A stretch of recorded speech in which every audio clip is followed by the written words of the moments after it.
Snakes are fascinating creatures, but taking care of them requires responsibility and strict safety measures. One of the most essential practices to ensure both the well-being of these animals and the safety of their caretakers is to always keep them in separate enclosures. Each snake should have its own individual space, with contact allowed only during specific breeding periods. But how exactly should these enclosures be built? Snake habitats need to be made with strong and reliable materials. The best option is walls made of sturdy bricks combined with a durable iron mesh or reinforced wood. This structure not only ensures the safety of the caretakers, but also prevents snakes from escaping or displaying aggressive behavior during handling. Another crucial point is that these enclosures should only be opened when necessary, mainly for feeding. This significantly reduces risks and helps keep the snakes calm and under control. Speaking of feeding, each snake species has its own specific dietary needs. For example, venomous snakes are usually fed frogs or chicken meat, while non-venomous species typically eat fresh meat as their primary food source. It's essential to understand each species well to provide the most suitable diet and ensure a healthy life for the animal. Have you ever stopped to think about why in Indonesia people handle venomous snakes with such care, even though they know the risks involved? At first glance, it seems contradictory. After all, these reptiles are famous for how dangerous they are. But there's something incredibly valuable about snakes that most people don't realize: their venom. In fact, snake venom is so valuable that many call it liquid gold. And that's no exaggeration. This dangerous fluid contains unique substances that can prevent blood clotting, making it useful for advanced medical treatments and even reducing the risk of cancer.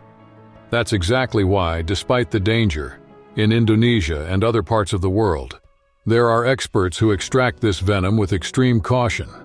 A single mistake can be fatal, but the reward is worth the risk, especially when you consider the medical potential of this natural resource. Now, what you might not know is that this delicate work requires precise techniques and deep respect for the animal. Nothing is done recklessly. Trained professionals know exactly how to handle these dangerous reptiles without putting themselves at unnecessary risk. So next time you hear about snake venom, remember that behind the danger lies a powerful opportunity to save lives and revolutionize medicine. And you, would you have the guts to handle this liquid gold? Snake venom is well known for how dangerous it is. But have you ever thought about the fact that this deadly substance can actually save lives? That's right. The venom we usually associate with fear and danger has been used in medicine to create powerful treatments, including life-saving antivenoms for snakebite victims. But it doesn't stop there. It's also the key ingredient in effective medications for severe pain and anxiety, helping thousands of people live better lives.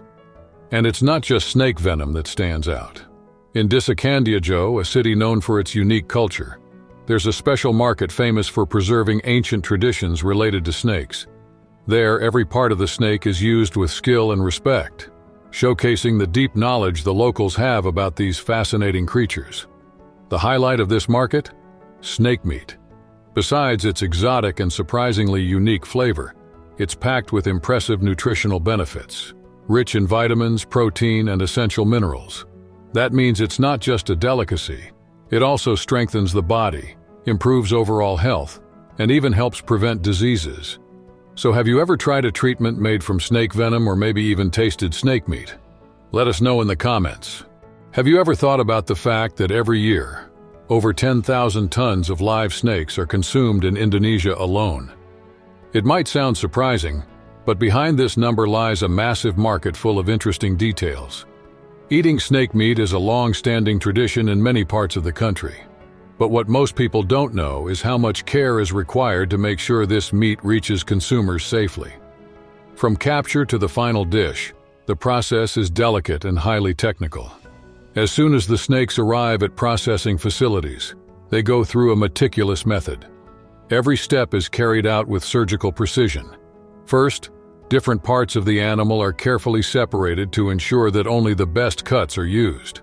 And here's another interesting detail. Depending on the dish, the meat can be cut into small cubes or larger strips, following different Indonesian culinary traditions. In both cases, hygiene is a top priority, with strict food safety standards in place to protect consumers' health. But among all the species, one snake stands out the most: the king cobra. This species is considered a true delicacy in Indonesia's high-end food market. To give you an idea, its meat can sell for up to $13 per pound, making it one of the most expensive in the country. But why is king cobra meat so expensive? And what makes eating snakes so popular in this region? These are the kinds of fascinating details that reveal a lot about Indonesia's rich food culture and traditions. Have you ever wondered why snake skin is carefully separated during meat processing? It might seem like just a small detail, but this practice is directly tied to a sophisticated and highly profitable industry, the luxury fashion market. In Indonesia, snake farming has become much more than just an agricultural activity. Behind this business is a powerful industry driven by the global demand for exclusive products made from snakeskin. This rare and elegant material has become a significant source of income for local producers and specialized companies. So what makes snakeskin so valuable? It's not just its natural beauty or exceptional quality, it's also the status symbol it represents. High-end fashion brands use this exotic material to create luxury handbags, wallets, and accessories, which often sell for jaw-dropping prices. For a real sense of its value, just take a look at the handbags from the famous brand Bottega Veneta. Some of these pieces can cost thousands of dollars, attracting buyers willing to pay a premium for an item that screams luxury and exclusivity. It's exactly this combination of rarity, beauty, and prestige that makes snakeskin so sought after, securing its place in the world of high fashion. But does its economic value really justify all the attention given to this one material? Have you ever thought about how much a single snakeskin can cost at top Western fashion houses? The price can go over $4,000 per piece. It's a highly profitable market that fuels entire economies, especially in places like Indonesia, where entire communities have come to rely on this industry. But behind this fascinating business, there's an even more interesting reality.